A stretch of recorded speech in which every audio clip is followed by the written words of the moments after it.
आज या निमित्ताने राहुलनी पोलिसांच्या विविध समस्या देखील या ठिकाणी मांडलेल्या आहेत, ज्या अत्यंत महत्त्वाच्या आहेत।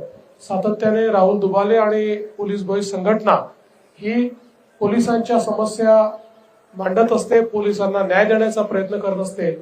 पोलीस एक अनुशासित अशा प्रकारचं दर असल्यामुळे पोलिसांचं कुठेही संघटन नाही, पोलिसांची कुठे युनियन नाही, युनियन करताही येत नाही।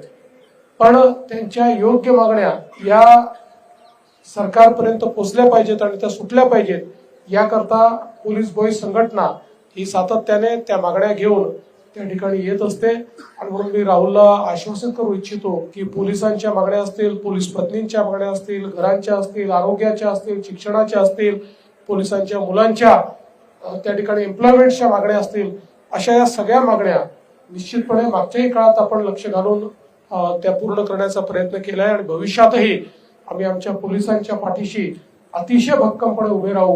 कारण आज महाराष्ट्र हा या ठिकाणी संपन्न होतोय, कारण महाराष्ट्रात कायदा आणि सुव्यवस्था आहे। कायदा आणि सुव्यवस्था असते तिथेच संपन्नता येते आणि ही कायदा आणि सुव्यवस्था आमचे पोलीस राखतात। आणि म्हणूनच आपल्याला सगळ्यांना विकासाकडे, संपन्नतेकडे जाता येतं, अशा पोलिसांच्या पाठीशी भक्कमपणे उभं राहणं ही आपली देखील मला असं वाटतं एक अत्यंत महत्वाची